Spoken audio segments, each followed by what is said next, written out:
So here it is, the Twitchside chat from Wednesday, the 25th, covering Deadspace. Today is the day that Deadspace gets released, if I'm not mistaken. And I pared it down from 45 minutes all the way down to about 25 and some change. Hope you guys enjoy.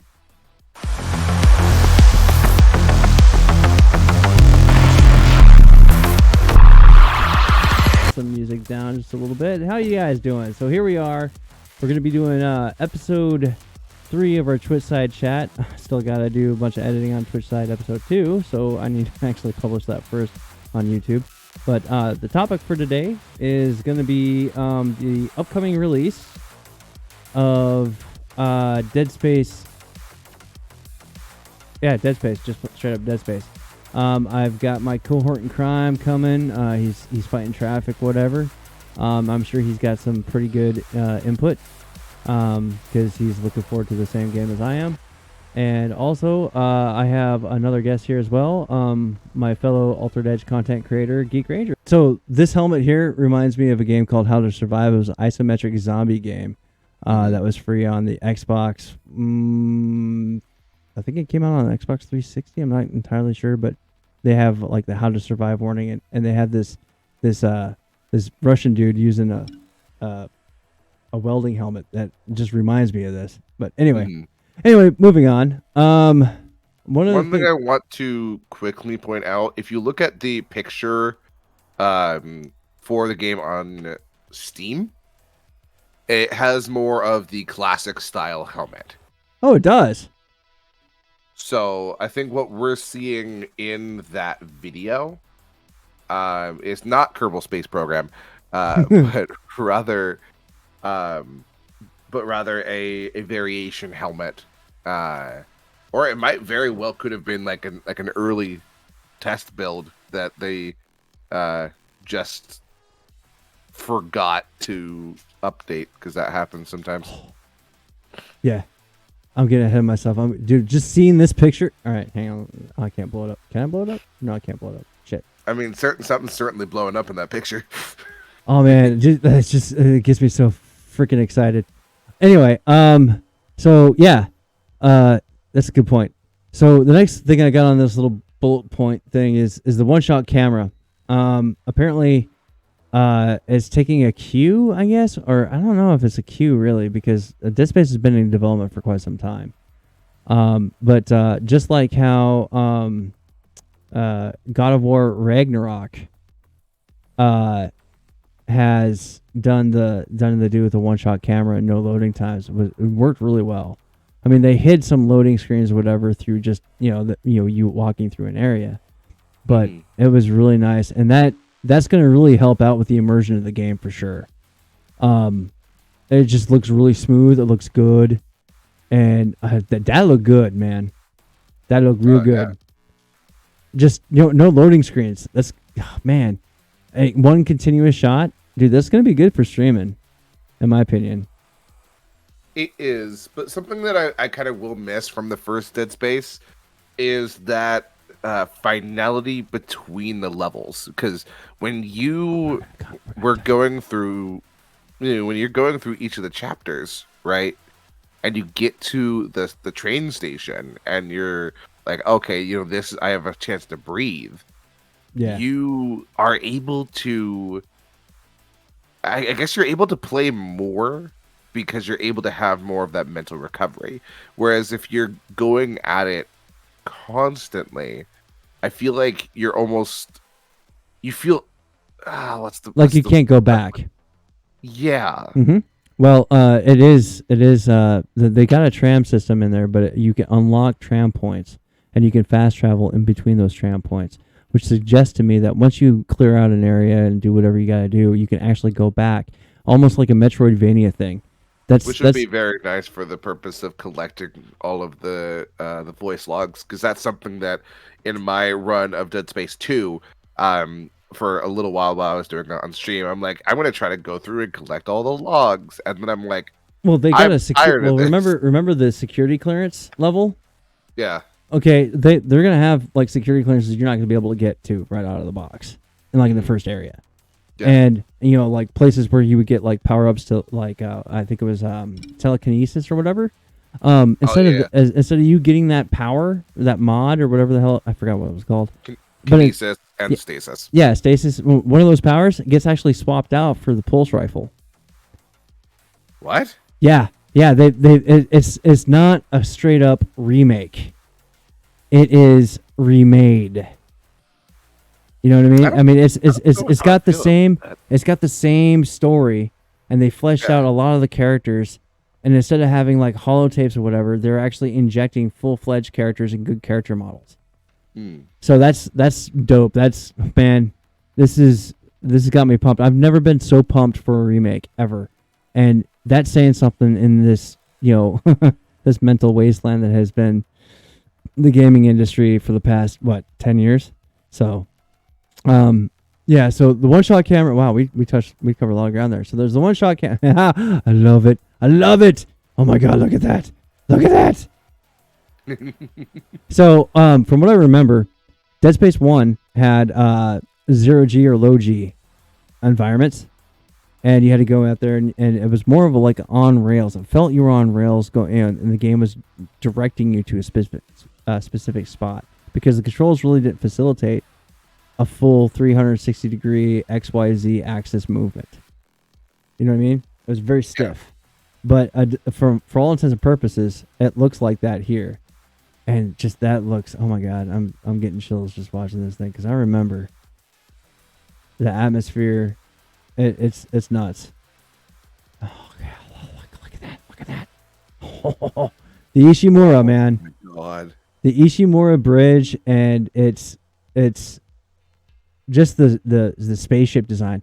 You know what? This is going to be breaking the element here a little bit, but I can't wait until I have Starfield and I recreate the Ishimura on my starship. I think that would be awesome. You know what I mean? See, where I would lose my shit, because I'm not really that big into a lot of really like Bethesda RPG games, is if Hello Games announced that they would do a limited crossover and you can get the Ishimura as a freighter, just like they did with the Normandy. Yeah, or you could explore the Ishimura as a derelict, and you'd be able to encounter Isaac in the derelict for like a short period of time as an NPC. No, you probably see a corpse, because I'm not gonna ruin it for you guys. I'm not. No. Sorry, no spoilers here on the freaking Twitchside chat. Because I mean, there's man, this game came out in like what, 2007? I don't care, dude. All right, so can I talk about the pillar? No. All right, look. Dude, I don't want to ruin the story for Pac-Man. He hasn't played it yet. And in his defense, that's right. And this is going to touch on another point that I forgot to put in my little bullet points, is that there's a lot of people who don't know the story of the Dead Space, and it is a phenomenal goddamn game. And the biggest thing that newer players, rightfully so, in this we're in 2023, they don't want to go back and play like a 7, 8, 9, 10-year-old game.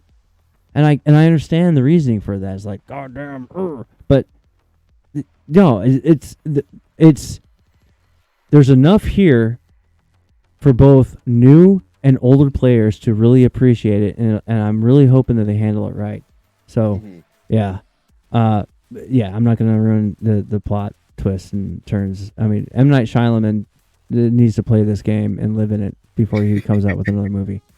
Well, all I will say then is it would be awesome if Hello Games did a crossover. Yep, I agree. With Dead Space, and you could get a weapon pack and maybe a cosmetic that your helmet, it looks like a stylized version of his engineer helmet. Yeah, that would be. Well, no, I think they already have one. They got one from Prey. They got a Prey-inspired helmet in No Man's Sky. Really? Yep. Because I know they have the one that looks like BioShock. Yep, that too. Oh, wait a minute. No, they do have one. Next time we play, I'll point it out to you. Okay. So anyway, moving on. We just they got some slight story changes and tweaks. Okay, so that's why it's going to be useful for old hats like me to play this game as well. It's like it's enough. It's almost like Ready Player One. Okay, I've read the book, but the movie can stand on its own as well, and there's enough in there to make you watch it, and it's a separate experience, but it's the same story. You know what I'm saying? Mm-hmm. So they also added side quests, which wasn't really prevalent in the first game. They were there, but you didn't know they were there until you stumbled upon them, which was kind of cool. Wait, there were side quests? Yeah, there was. What? Yeah, there was, but they weren't ever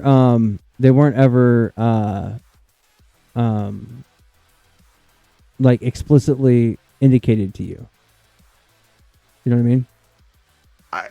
But my brain is still confused over the fact that wait, there were side quests. Yeah.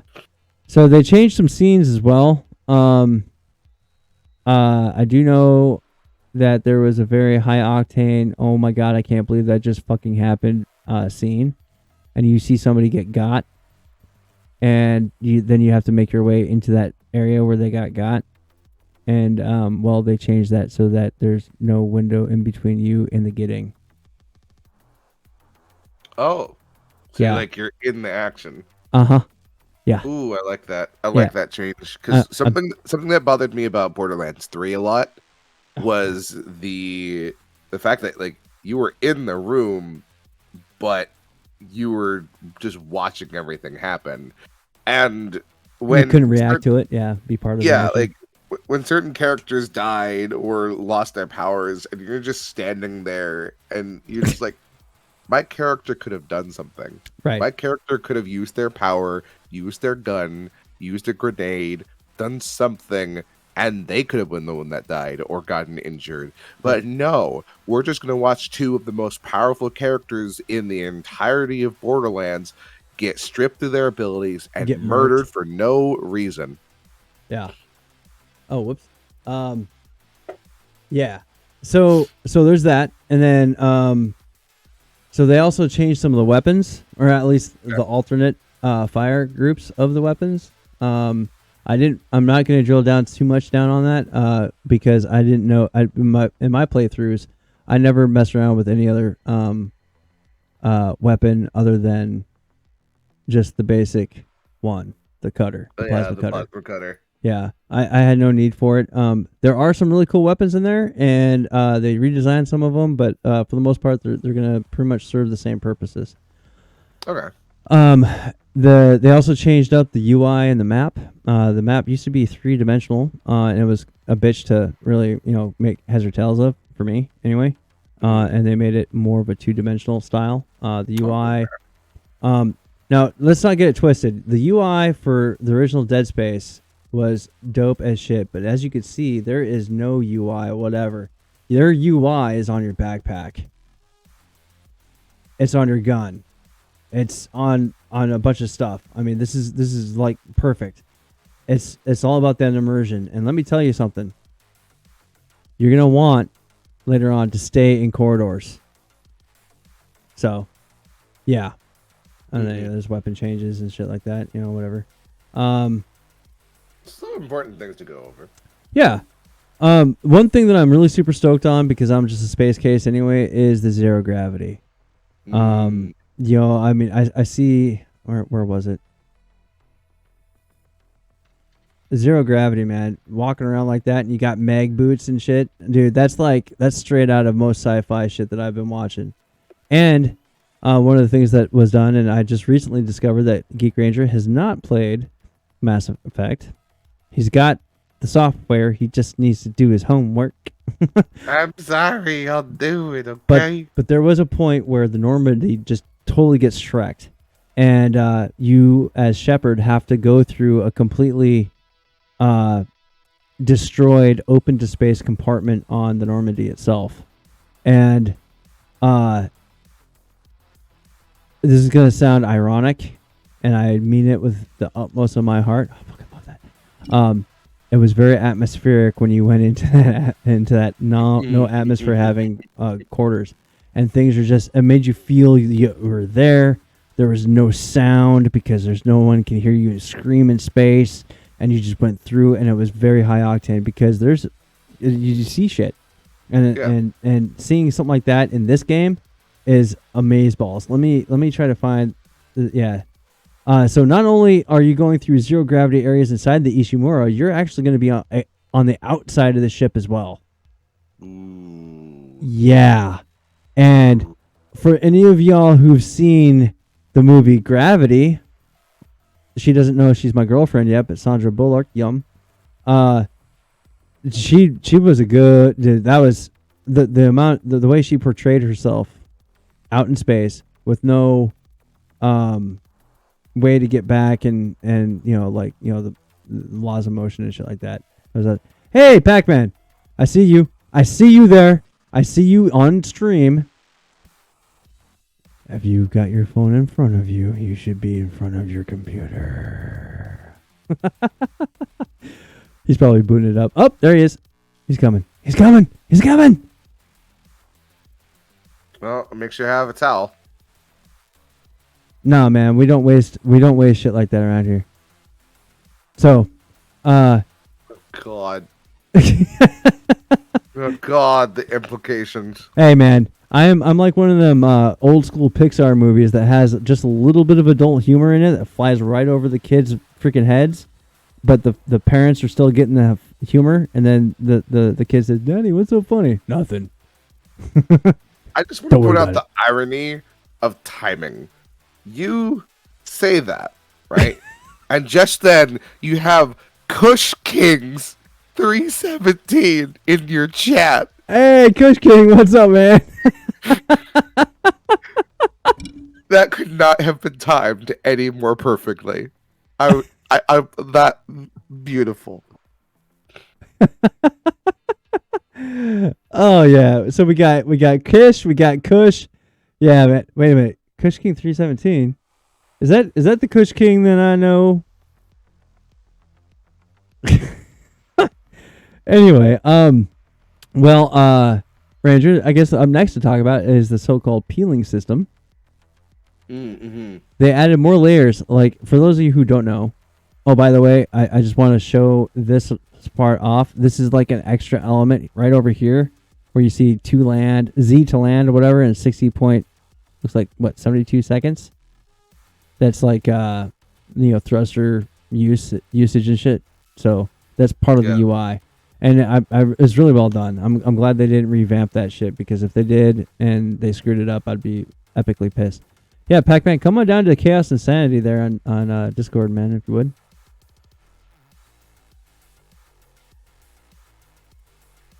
Oh, you would. All right. Reading as. Oh yeah, that's right, King. Yeah. Oh, you're eating? You better bring some over here, man. But anyway, that's fair. That's fair. Eat your food, because we got people to kill in Tiny Tina's. Anyway, yeah. So the peeling system is basically an added system on top of the dismembership for the dismembership of the necromorphs.